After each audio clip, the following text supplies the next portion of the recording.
여기까지가 저희가 공용 부분이 됩니다. 공용. 여기는 국민주택은 아무 이야기가 없으면 1호 또는 1세대당의 면적이 얼마가 되면 여기는 저희가 세대수는 여기는 많이 지을 수가 없으면 여기는 제한을 해놨어요. 세대수가 그 시간을 마치도록 하겠습니다.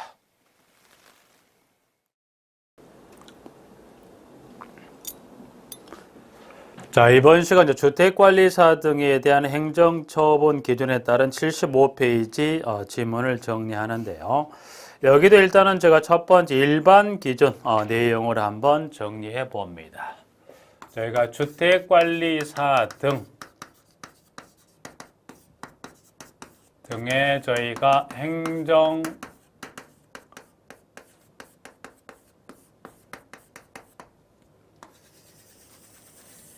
이 행정처분 기준 중에서 저희가 일단은 먼저 일반 기준에 따른 지문을 정리해 보고자 합니다. 일단 지문을 보면 1번부터 1, 2, 3번에 따른 세 가지가 나와 있는데 1번 한번 읽어보시고 2번부터 한번 같이 정리를 해보는 시간을 갖죠. 일단 2번에 가봅니다. 자, 2번에 이제 가면 지문에 같은 주택관리사 등이 둘 이상의 위반 행위를 한 경우로서 그에 해당하는 각각의 처분 기준이 다른 경우에는 다음의 기준에 따라 처분한다. 그래서 여기는 기억, 니은에 따른 처분 일단은 기억. 기억가 가장 무거운 위반에 대한 처분 기준이 자격 취소인 경우에는 자격 취소 처분한다. 그래서 일반 기준에 따른 지문에 가면 일단 여기는 위반 행위가 하나는 자격 취소고요. 하나는 저희가 자격 정지에 따른 행정처분이다면 그러면 주택관리사 등의 자격 취소, 자격 정지에 따른 둘 이상의 위반 행위 있다면 이때는 시도지사가 어떤 처분합니까? 이때는 무슨 처분하더라? 시도지사가 자격 취소 처분한다. 그래서 지금 주택관리 산하보에 그 사보의 자격 교부나 자격 정지나 자격 취소는 다 누가 행정처분합니까? 시도지사가 행정처분합니다. 그래서 지문 저희가 2번의 기억번의 지문의 내용이 이 부분을 설명하는 거고요.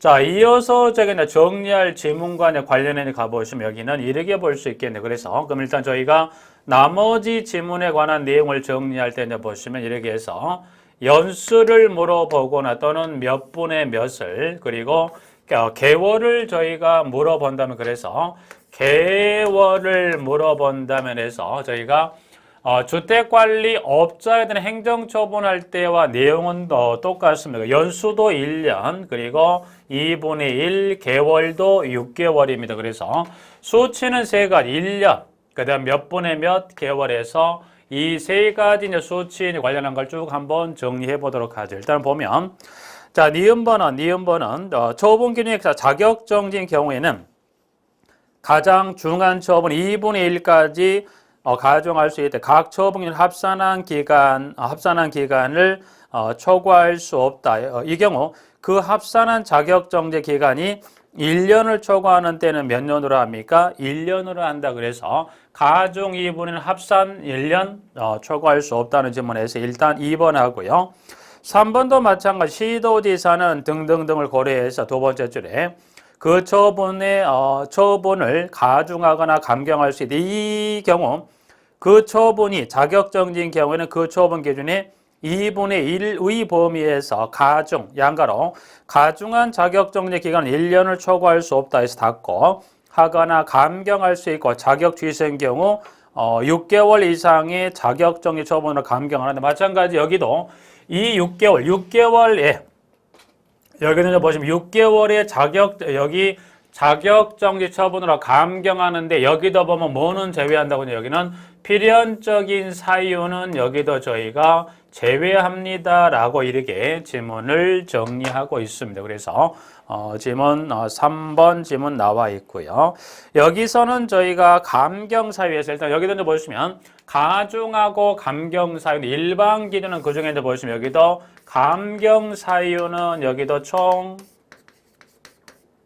5가지인데 그 5가지 감경 사유 중에 나머지 4가지는 주택관리업자와 똑같습니다만 하나를 좀 구분한다면 감경사유 중에 이제 보시면 2번. 그래서 여기는 감경사유 중에 2번에 따른 이 지문에 따른 내용을 하나를 정리한다면, 자, 주택관리사의 자격에 관해서 가중 감경하는 사유 중에 이제 보시면 감경사유 다 중에 2번 하나 주의한다. 그래서 5가지 중에 특히 2번에 가면 여기는 2가지를 좀 주의하시면 돼요. 그래서 2가지라면 여러 가지 사유 중에 보면 저희가 중대한 과실. 그러면 중대한 과실로서 2배란 이 지문에서 이렇게 해서 하나를 정리해 두면, 자, 가보죠. 이번에 중대한 과실로 주택을 잘못 관리해서 입주자 및 사용자에게 재산상 훼손을 입힌 경우에 따른 자격정지 처분을 하려는 경우로서 위반 행위자가 손해배상 책임을 보장하는 금액을 2배 이상 보장하는 보증보험 가입, 공제가입 또는 공탁을 한 경우라면 그때는 뭐예요? 감경사유로 고려한다고 그래서 감경사유는 여러 가지 또 사유가 있겠습니다. 그 사유 중에 무슨 중대한 과실에 오면 저희가 고의나 경미한 과실은 관계없습니다. 여기는 중대한 과실로서 손해배상 책임액을 몇 배? 2배. 2배 이상에 해당하는 제가 그 손해배상 책임을 보장하는 금액을 설정했다면 그때는 감경사유를 고려합니까? 네. 그래서 여기는 요 일반 규정 하나, 둘 플러스 마지막 감경사유 중에서 중대과실 2배라는 지문까지 정리를 꼭 해두시고요. 자, 그 부분 일반 기준 하나 정리했고 개별 기준 가봅니다. 개별 기준. 자, 개별 기준. 자, 개별 기준은 여기는 보면 일단 이렇게 한번 여기는 정리해 보죠. 개별 기준은 지금 가보시면 가번부터 저희가 차번까지 해서 일단 여기는 개별 기준은 일단은 그러면 그 중에 필연적입니다.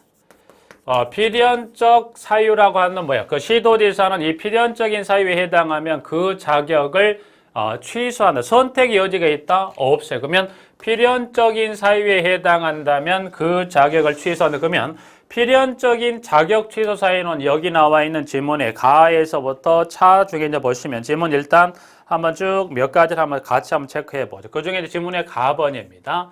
가는 지금 가는 거짓이나 그 밖의 부정한 방법으로 자격을 취득한 경우면 그 다음 다번에 다번은 지금 보면 다번은 지금 나와 있는 결격 사유에 그럼 일단 여기서 다번 하나를 잠깐 보완 설명한다면 지문은 지금 여기 다번에 해당되는 건 지금 보면 저희가 2가지죠. 여기 다는 결격 사유 좀 전에 일단 저희가 주택관리사 등의 결격 사유는 저희가 총 5가지 결격 사유가 되죠. 여기는 지문은 지금 보면 법 규정에 따라 1호 또는 2호에 따른 결격 사유도 그래서 결격 사유 중에 보시면 저희가 2가지 결격 사유에 해당한다면 그렇습니다. 그러면 그 2가지라고 한다면 제가 이제 보시면 명칭은 보시면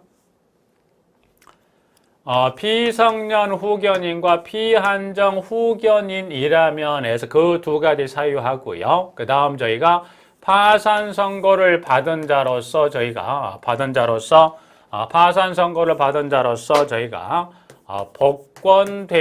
복권되지 아니한 자라면 해서 이 2가지 사유에 따른 결격 사유 중에 이 둘 중에 하나에 해당한다면 그때는 시도지사가 주택관리사 자격을 반드시 취소한다 해서 하나를 정리. 가와 다 부분 나와 있고요. 그 다음에 마번은 다른 사람에게 자기 명의 사용하여 업무를 수행하게 하거나 자격증을 대여했다면 그래서 마번의 사유에 해당이 돼도 취소한다. 그 다음 바는 뭐예요?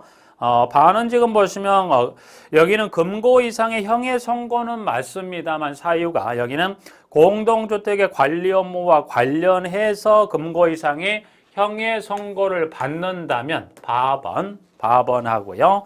그 다음에 4는 주택관리사 등이 동시에 2개 이상의 다른 공동주택단지에 취업한 경우라면 해서 여기는 4에 해당되는 경우면 해서 일단 4번까지 정리했고요. 그 다음에 나머지 하나 아번 나와 있죠.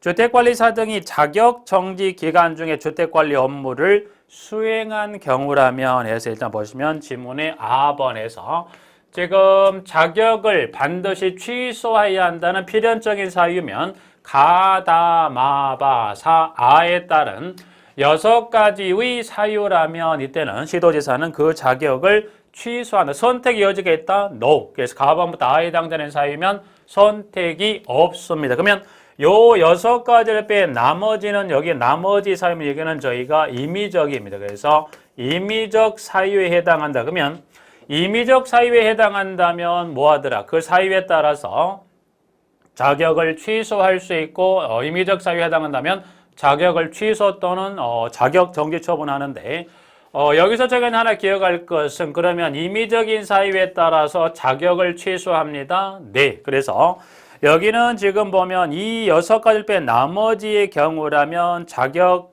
정지 처분인데 물론 사안이 중하면 자격을 취소할 수도 있지만 이제 그 부분을 갖고 물어보는 게 아니라 물어본다면 출제했던 부분들이 임의적인 특정의 사유를 이렇게 주어지고서 그에 따른 2차와 3차에 대한 행정처분에 관한 내용을 자격정지 몇 개월 이내를 써난 지문을 여기 출제했던 그 전력이 있는 지문이기 때문에 일단 여기는 그 지문 한번 묶어서 한번 정리 한번 해보도록 합니다. 그래서 일단 여기는 지문에 가보시면 내용이 일단은 지문에 나번에 방가로 1번 고의로 주택을 잘못 관리해서 입주자 및 사용자에게 재산 상해를 입힌 경우라면 자, 그 다음 밑에 가보면 자하고 차 있죠. 그래서 금품수수 등 부당이득을 취했다면 차번은 주택관리사 등이 55조 1항을 위반해서 공동주택 관리했다면 해서 일단 여기는 먼저 세 가지를 한번 묶어봅니다. 그래서 여기는 이렇게 한번 묶어보죠.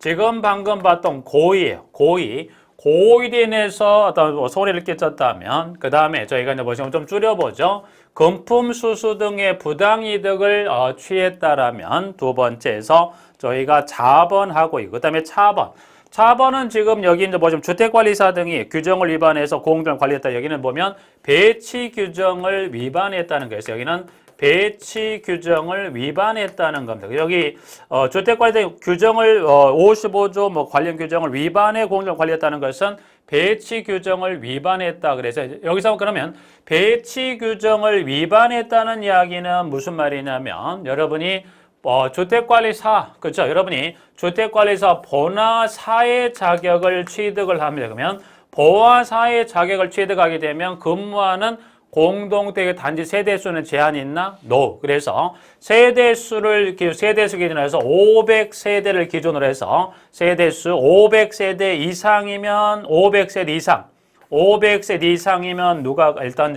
지문은 가면 500세대 이상. 그럼 일단 여기는 요것만 잠깐 보죠. 그러면 일단 세대수는 500세대를 제가 기준으로 해서 세대수가 500세대 이상이 되고 여기는 세대수가 저희가 500세대 이상이면 누가 가야 돼? 세대수가 500세대 이상이면 자격자가 누가 갑니까?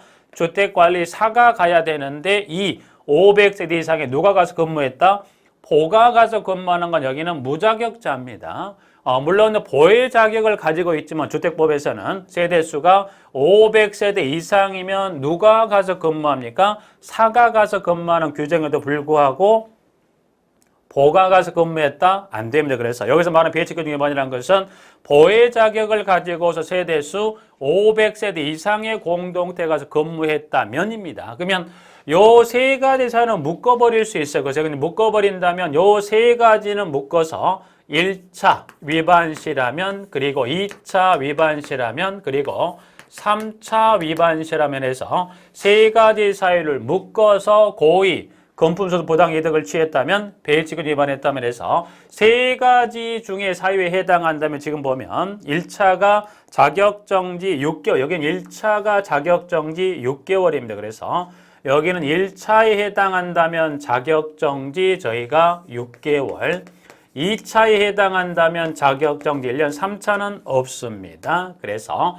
일단 세 가지 중에 어느 하나에 해당되는 사유를 준다면 1차, 2차는 자격정지 6개월 1년에서 이렇게 세 개를 한 번에 묶어버리고요. 그 다음 지문에 가보면 지문에 가보시면 지문에 나번에 반가로 2번에 가보면 여기는 중대한 과실 그래서 두 번째 가면 저희가 하나는 저희가 중대한 과실입니다. 그러면 중대한 과실의 경우라면 이때는 1차, 2차, 3차에 따른 행정처분에 관한 기간이 어떻게 될까요? 해서 이제 질문에 가보면 자, 여기는 자격정지 3개월, 6개월, 자격정지 저희가 3개월, 그 다음에 6개월, 그 다음에 여기 6개월 이렇게 해서 정리해서 중대과실이라면 366 해서 하나 정리하고요. 그 다음 밑에 나와 있는 지문 제가 이제 가보시면 라번으로 가보죠. 라번은 가보면 사유가 두 가지예요. 1번 조사 또는 검사를 거부, 방해 또는 기피하는 하거나 거짓으로 보고했다면 1번, 2번은 보고 또는 자료 제출 등의 명령을 이행하지 아니했다면 해서 일단 여기는 요 두 가지 일단 한번 위로 올려볼까요? 사유는 이제 보시면 사유는 지금 나와 있는 지금 거짓이나 그 조사 또는 거부, 검사를 거부하기 방해 또는 기피하거나 거짓으로 보고했다면 해서 그냥 동그라미에서 조사 등과 관련한다. 밑에는 1차가 뭐예요? 경고. 2차가 경고하고 2개월, 3개월에서 2개월과 저희가 3개월 해서 그 다음에 네 번째입니다.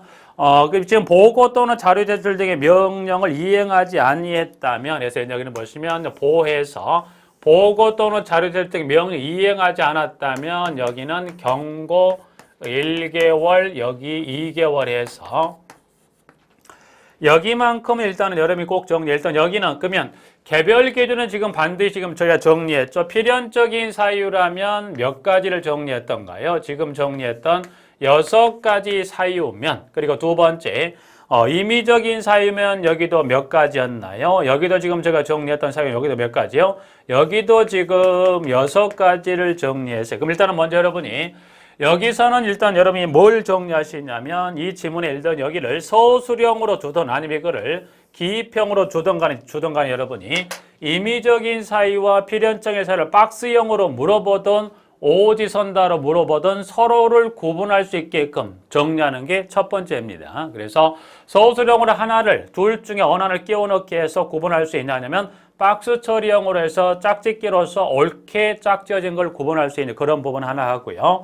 어렵게 물어봤던 것은 지금 보시면 임의적 사유에 따른 이 중에 특정 6가지 중에 특정 사유를 주고서 그 중에 2차, 3차 이 행정처분에 따른 요 자격정지 몇 개월이냐를 쓰는 유형의 문제를 물어봤어요. 그래서 여기서는 그렇게 한번 출제했던 전력이 있기 때문에 이 6가지도 구분하지만 여기는 이 임의적인 사유는 6가지인데 여기는 묶어버렸어요. 몇 가지는 3가지는 묶어버렸기 때문에 그래도 나름 정리는 조금 더 편할 수 있긴 해요. 그래서 고의, 금품수수, 비해치근 위반이라면 6개월 1년, 중대과실이면 366, 그 다음에 이 조사 등에는 경고 2, 3, 여기 보고명령에 보는 경고 1, 2다 그래서 이 임의적인 사유는 꼭 여러분이 보시면 구분하는 것도 중요합니다만 이 6가지 사유별에 따른 1, 2, 3차에 따른 1차, 2차, 3차에 따른 행정처분에 따른 이 중에 어느 부분을 가로쳐도 반드시 쓸 수 있게끔 정확한 정리가 되어야 할 매우 중요한 부분이기도 합니다. 그래서 그 부분 꼭 정리해 두시고요. 이제 청문 실시 한번 가볍게 읽어보시면 되겠네요. 부분. 벌칙 및 과태 등은 한번 여기 참조들 한번 쭉 보시고 이거 차후에 문제풀이 할 때 간단하게 몇 개 지문을 한번 정리하는 시간을 가지면 되는 겁니다. 부분들은 일단 여기까지 해서 1장을 제가 이제 마무리하고 2장으로 저희가 넘어가 봅니다.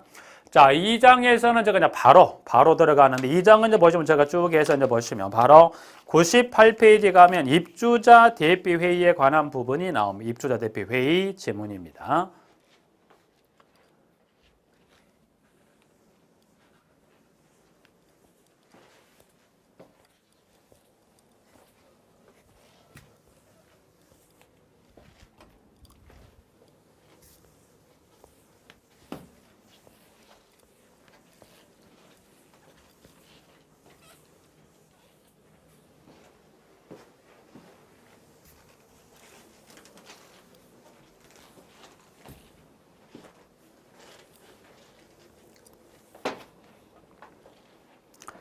자, 3절의 입주자 대피 회의 지문입니다.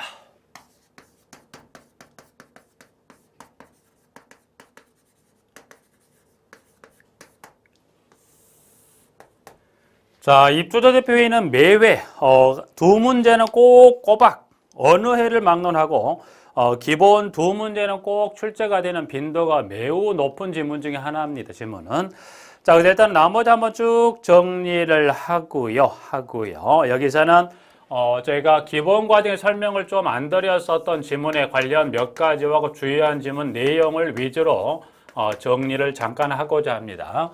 자, 동별 대표자에 관한 일단은 자격 요건을 이제 보시면 98페이지 한글 2번에 동그라미 1번에 선출 공고일 현재 당해 공동주택단지 안에서 주민등록을 마친 후 계속하여 6개월 이상. 그래서 동별 대표자 자격입니다. 그러면 이 동별 대표자 자격, 즉 동별 대표자로 나올 수 있는 자는 입주자인데 그 입주자도 이제 보시면 공동택의 소유자를 대리하는 배우자나 직계 좀비 속의 의미의 입주자 개념이라고 말씀을 드렸었고요.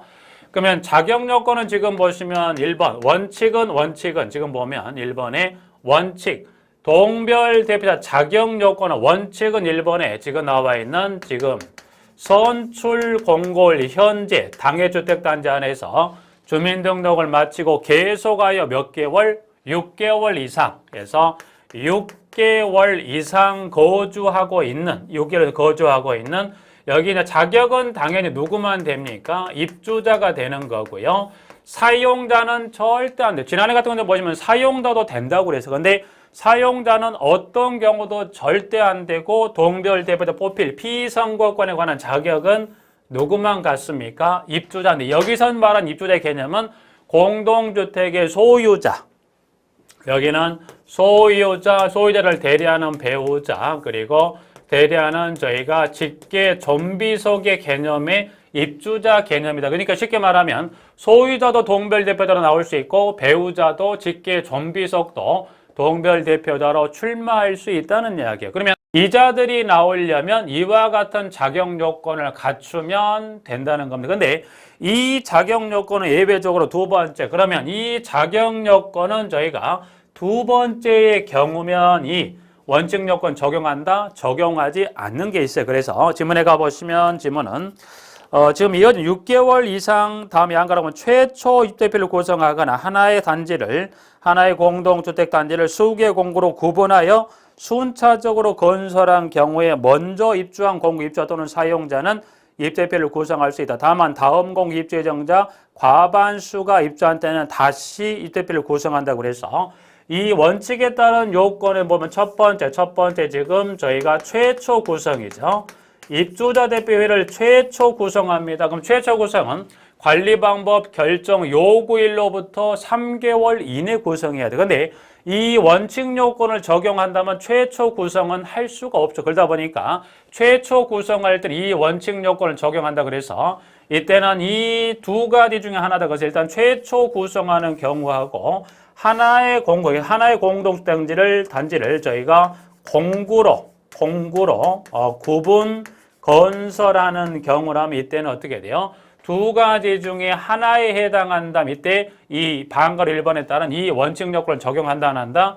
적용하지 않는다는 거죠. 그래서 자격은 1번, 원칙은 이 요건에 해당되는 이자들 중에 나올 수 있지만 예외적으로 최초 구성이거나 공구로 구분해서 순차적으로 건설한 경우 구성 다시 재구성이 되는 경우에 따른 입주대표를 구성하는 경우는 이 원칙 요건, 이 방가 1번의 요건을 해서 여기 이 중에 하나에 해당하는 이때는 저희가 방가로에 관한 이 규정을 적용한다? 아니에요. 그러면 여기 최초 구성이나 공구로 구분해서 건설한 경우라 하더라도 누구는 안 됩니까? 이때도 사용자는 안 되고 해서 동별 대표자는 이 방가로 2의 경우든 어느 경우든 동별 대표자는 누구만 된다는 겁니까?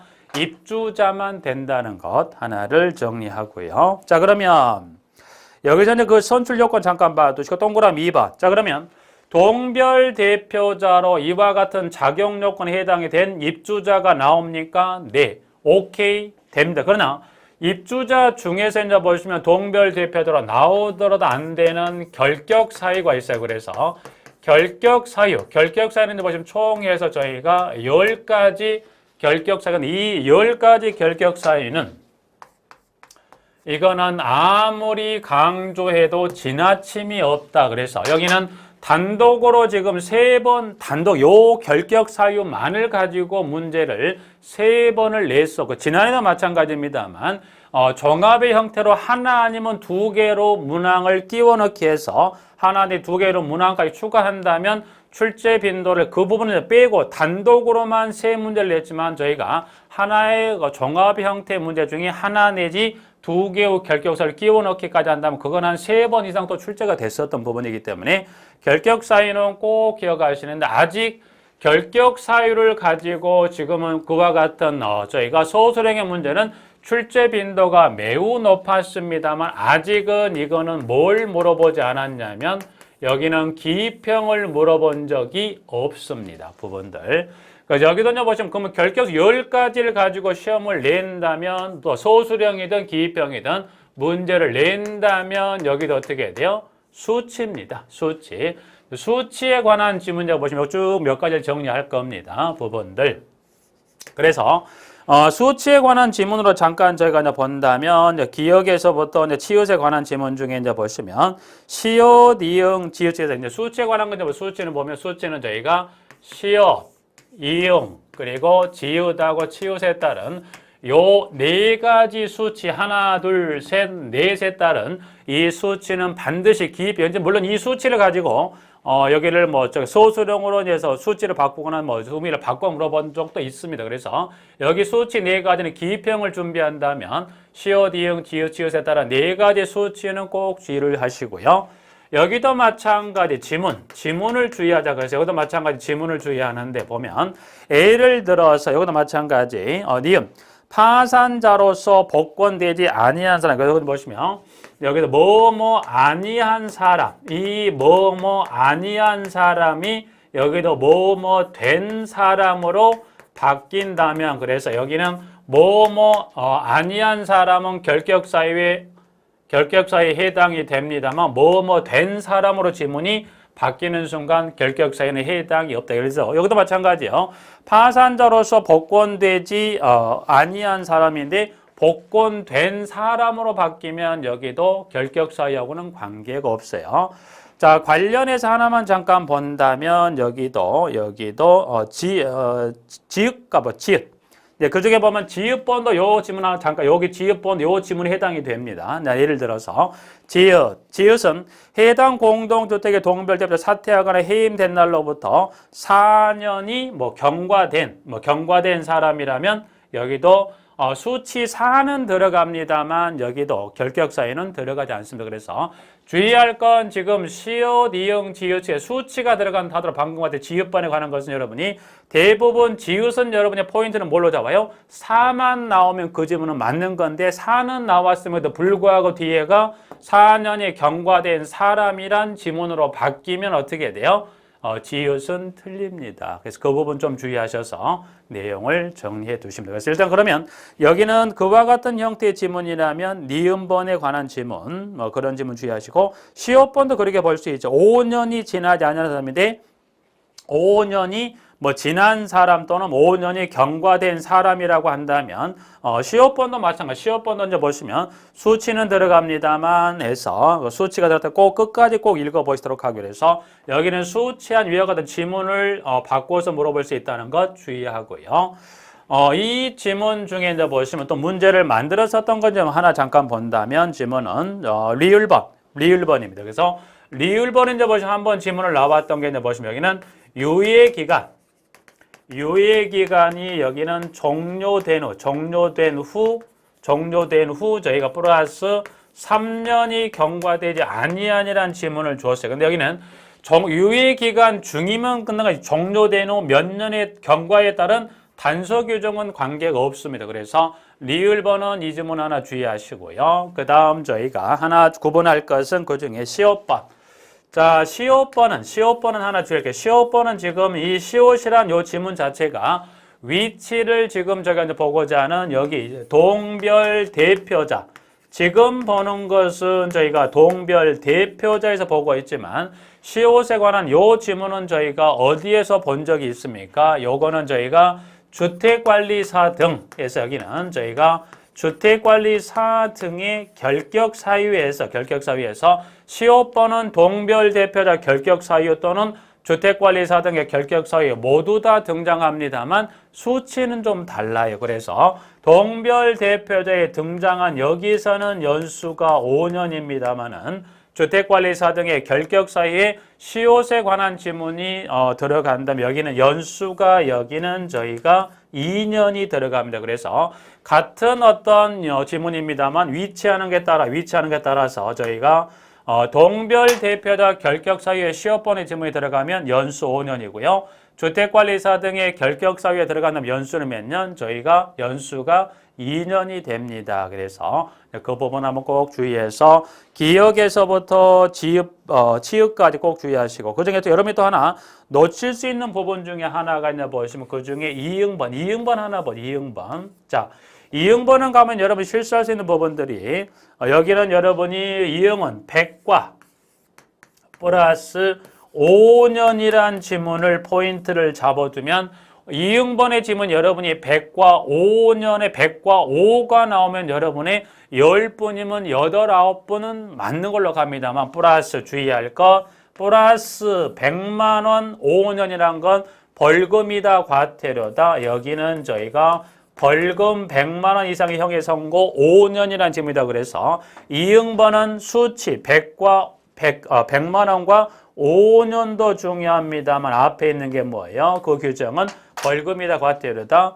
벌금이란 것 해서 일단은 결격사유는 꼭 정리를 확실히 정확히 해둘 필요 있다. 그래서 결격사유는 꼭 여러분이 정리를 잘해. 저기는 서술형은 출제 빈도가 매우 높았지만 아직 뭔 안 물어봤다? 기평은 안 물어봤기 때문에 방금 말씀드린 이 지문들을 주의하시면서 결격사유를 기평으로 냈을 때로 꼭 대비하자 말씀을 드리는 겁니다. 자, 그 다음 지문의 3번.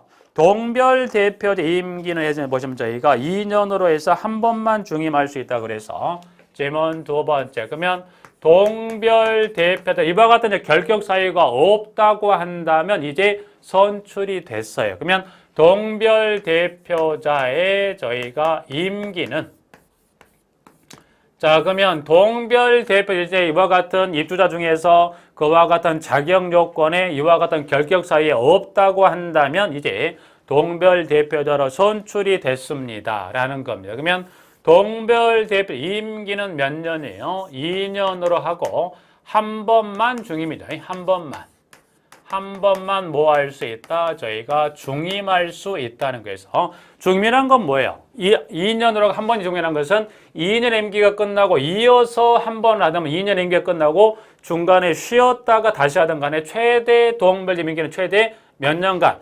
쉬어가든 연속에 가든 최대 몇 년까지밖에 안 된다는 거예요. 4년 이상은 절대 안 된다고 그랬어요. 그래서 여기는 한 번만 중임 끝나고 연속에 가던 2년 임기 끝나고 중간에 쉬어가던 간에 임기는 최대 몇 년까지 4년을 넘어가면 안 됩니다. 부분이 있고요. 그런데 이와 같은 단서 규정에도 불구하고 플러스해서 이번에 법령을 일정 규정에 이 규정을 새로 신설을 하나 해놓은 게 있어요. 신설 규정이 하나 있습니다. 신설 규정은 요거는 보자면 취지는 아마 그와 같은 취지 때문에 넣어놨어요. 왜냐하면 자, 이와 같은 2년으로 한 번만 중임한다고 그러니까 몇 년? 4년을 채운 사람은 어떤 경우도 절대 동별 대표자로 나올 수가 없다는 규정을 두고 있다 보니까 경우에 따른 특정 그 공동택의 특정 선거구에서는 입후보자로 나온 자가 중임에 해당되는 사람은 나오고자 함에도 불구하고 없어요. 근데 선거구 입후보자가 없어요. 입후보자가 아예 몇 번의 공간에도 없더라. 근데 나올 사람은 중임한 사람은 있지만 중임하지 않은 자가 아예 나오지 않은 그와 같은 선거구가 있다면 기존 같은 게 어떻게 돼요? 중임한 자는 아예 나올 생각을 할 수 없다 보니까 특정 선거구는 입후보자가 없는 상태에서 지나갈 수 있다 보니까 그와 같은 규정을 좀 보완하게 신설 규정을 추가해 놨는데 이제 설명을 잠깐 드린다 그러면 해서 위문에 가보면 저희가 동물 임기를 2년으로 하면 한 번만 중임할 수 있다는 규정에다 플러스 지문에 가보면 전항에도 불구하고 여기는 전항에도 불구하고 것은 이 신설 규정은 단서가 있어요. 지금 이 신설 규정 모든 공동택에 다 적용되는 건 아니고요. 세대수가 여기는 세대수가 500세 미만, 여기는 세대수가 저희가 500세대 미만의 공동주택으로서 이외의 선출 공고에도 불구하고, 그러니까 세대수가 500세 미만이면서 선출 공고를 몇 번? 2회, 2번 선출 공고를 했어요. 그래서 2회의 선출 공고에도 불구하고 동별 대표자의 후보자가 없어요. 그러면 여기는 2회 이상 선출 공고를 했음에 불구하고 후보자가 없으면 어떻게 돼요? 그 선거는 그냥 여기 동별 나올 수가 없었던 규정이죠. 그런데 2회의 선출 공고에도 불구하고 후보자가 없는 경우는 누구도 동별 대표자를 이 동별 대표자를 중임한 사람도 나올 수가 있다는 거예요. 그러면 자, 중임한 사람도 선출 공고를 거쳐서 선출할 수가 있는데, 그러면 저희가 이제 보시면 지금 건너왔습니다만 동별 대표자, 그러면 저희가 동별 대표자를 선출하려면 그 해당 선거구 입주자 등의 과반수가 투표하고 동별 대표자를 저희가 동별 대표자를 원칙 규정에 따라 선출하려면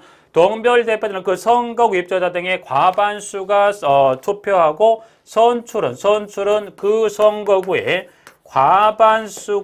과반수가 찬성하면 저희가 선출하게 돼 있어요. 그러나 이와 같은 신설 규정에서 500세대 미만으로 2회 선출 공고에도 불구하고 중임한 사람을 선출하려면 그때 요건은 선거구 입주자 등의 여기는 선거구 입주자 등의 저희가 3분의 2 이상의 찬성으로 선출할 수 있다. 보니까 중임한 사람은 그렇지 않은 규정에 따라서 원칙 규정에 따라 동별 대표자를 선출한 경우는 선거구 입주자 등이 얼마예요? 과반수의 찬성이면 선출할 수 있는데 중임한 사람을 다시 선출한 경우 이때는 선출 요건이 조금 강화됐죠. 그래서 이때는 이런 경우면 원칙은 과반수입니다만 이 신설 규정에 따른 중임한 사람이 동별 대표자로 나오려면 이때는 동의 요건은 과반수가 아니라 얼마? 3분의 2 이상의 찬성을 얻어야 동별 대표자로 선출될 수 있다. 그래서 요 신설 규정은 요거는 꼭 기억할 필요가 있는 부분이겠죠. 그래서 일단은 여기 단서는 3가지입니다. 신설 규정은 모든 공동체나 세대수 몇 세대?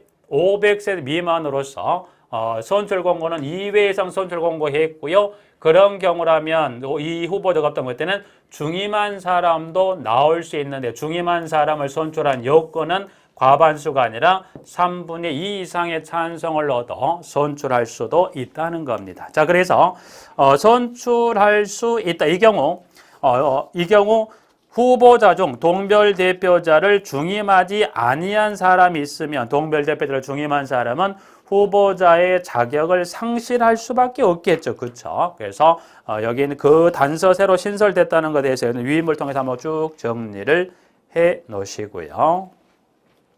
나머지 이제 부분들 쭉 설명드렸던 것 내용을 한번 쭉 정리. 임기 규정 하나만 잠깐 비교해 볼까요? 한 장을 넘겨보면 100페이지 가면 동그라미 6번. 즉 임기 입주 대표 관련 임기는 지금 보면 저희가 지금 동별 대표자 임기를 설명드렸습니다만 이 임기 규정은 임기는 하나를 더해서 지금 보면 일단 이와 같이 구성이 됐다고 한다면 누구를 제가 선출하게 돼 있나요? 임원은 여러분 플러스해서 입주자 대표회의 임원.